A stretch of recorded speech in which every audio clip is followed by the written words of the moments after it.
Welcome, ladies and gentlemen, to the Hero Nation Show, the place where business owners and entrepreneurs just like you come to learn tools and tactics to live more epic lives. I'm your host, John Rinehart, and today I'm with the man, the myth, the legend, the one and only Wayne Salmons. Today is going to be a fun subject. It's going to be an interesting subject. It's going to be a little bit of a risque subject. If you have sensitive ears, you don't want to hear certain words. This isn't it. But hopefully you're not in this situation, so good for you. But if you are, we're going to give out some really good advice today on the Hero Nation Show. So today we're going to be talking about a pretty controversial topipic. Yeah, love in the workplace. HR is not going to love us. Yes, HR has not approved this and probably would not approve this. It probably won't. So yes. All HR professionals, hold your opinions. All right, so first of all, love in the workplace. Good idea, bad idea? Ooh. Or twist? Love is messy. Like, I don't care if it's love in the workplace, love in the park, love can be a little bit messy. So when you bring all of that energy and relationship and everything else and hormones also into the workplace, it's I don't think it's necessarily good or bad. It's going to escalate things, right? So, it's going to intensify a lot of stuff. So what do you think the difference is in between a husband and wife working together and two people that are working in the same place starting to date? Yeah. Well, I think husband and wife, even that is really difficult. Right. And I think the way you get through that is to have high clarity on the roles, right? Like, hey, here's who's responsible for this. Here's who's responsible for this. Here's how we interact and deal with things, right? And it's going to be a reflection of how home life is, right? So like, a lot of times it works because if they can make it work at home, they can usually make it work at work, right? So I mean, that's a whole nother subject.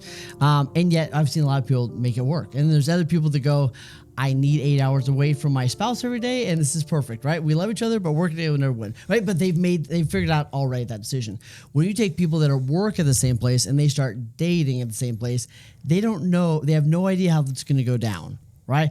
And then also it might work, it might not. It might work, might not work. It's a different level of relationship. Yes, and I think it intensifies everything.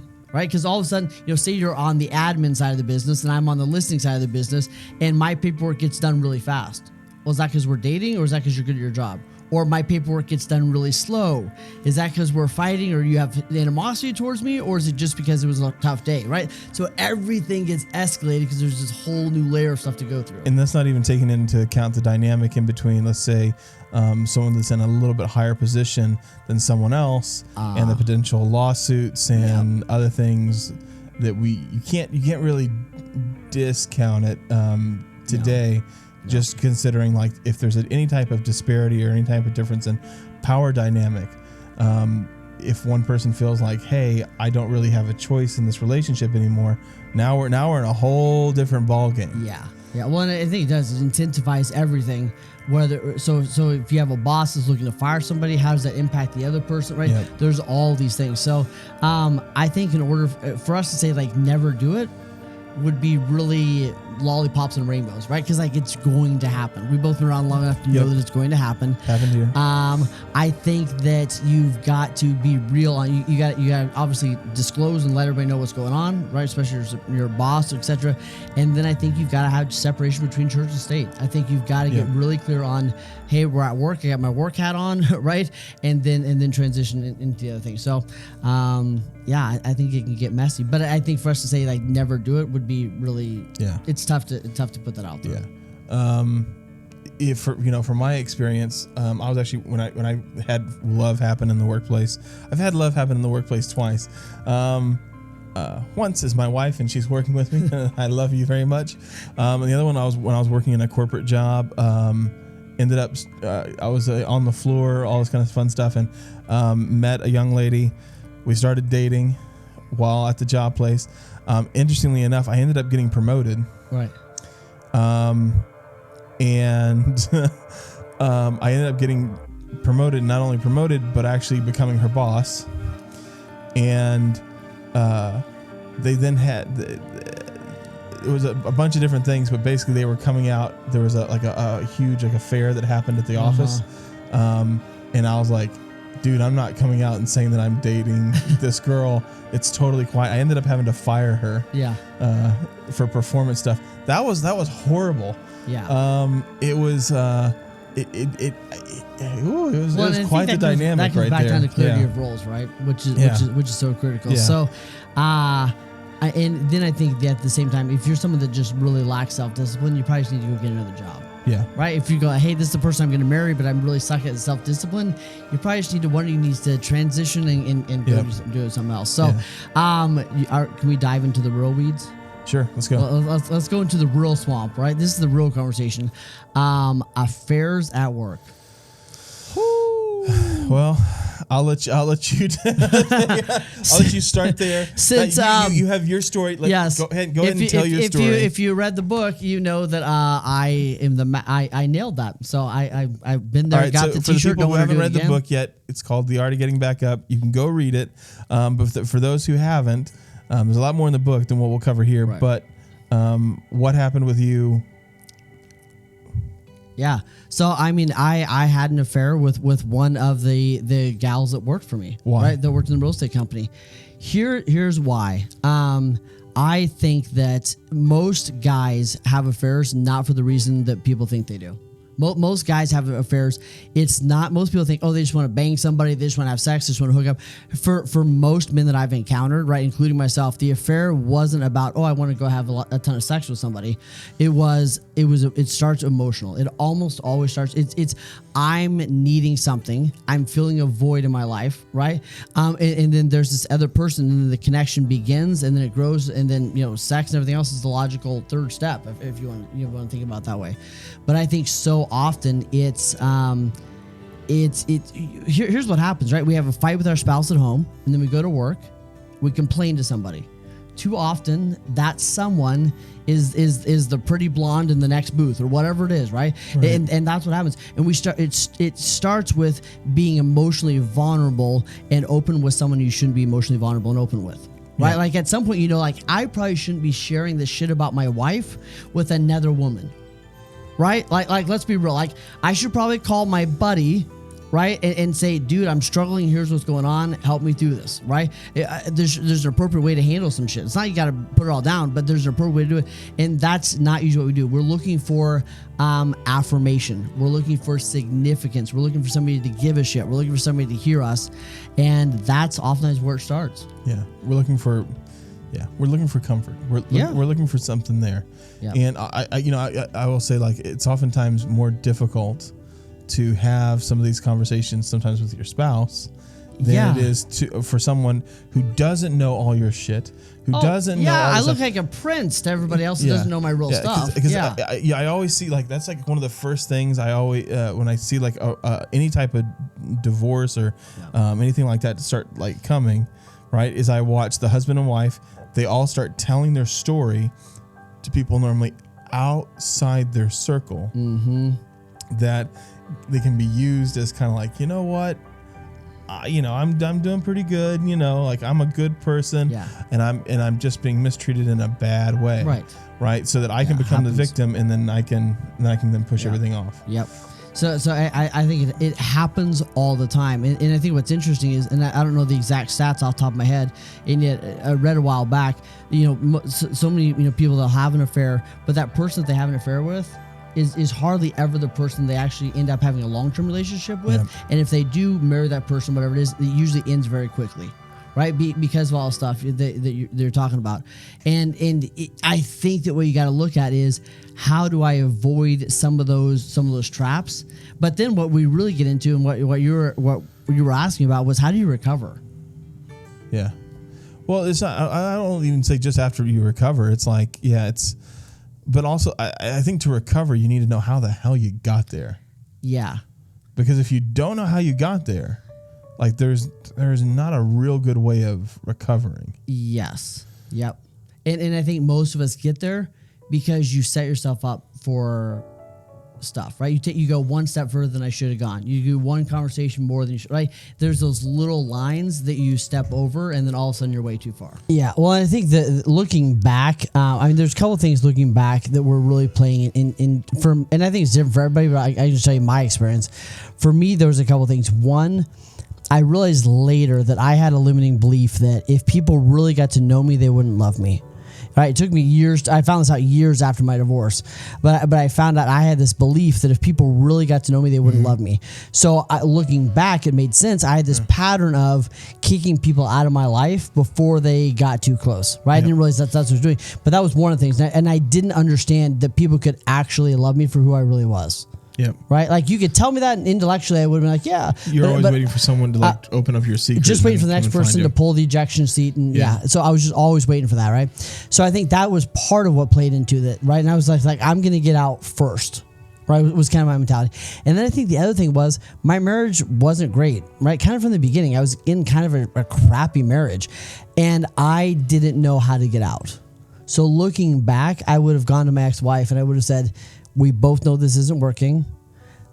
We had been to multiple counselors. Like it just wasn't going to work, right? We got married when we were 18, 19 years old, whatever. I mean, right? It just wasn't sustainable. It wasn't going to work. And I wish I would have just gone to her and said, hey, let's end things, right? Instead, especially because the way I grew up, I just didn't really think divorce was an option.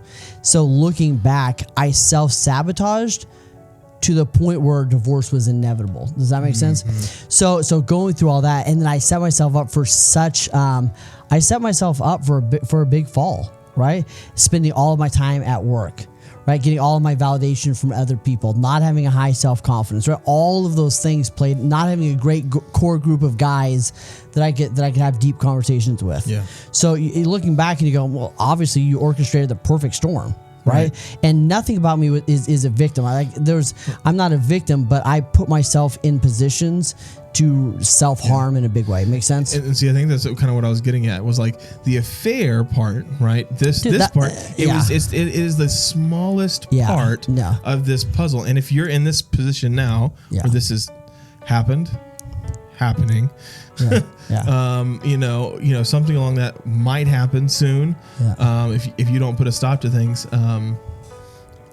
like this is like kind of digging down into like the real stuff, because you have other things that kind of mask this, and it's really for self-protection. Yeah. Well, and the affair is one way we see this stuff show up.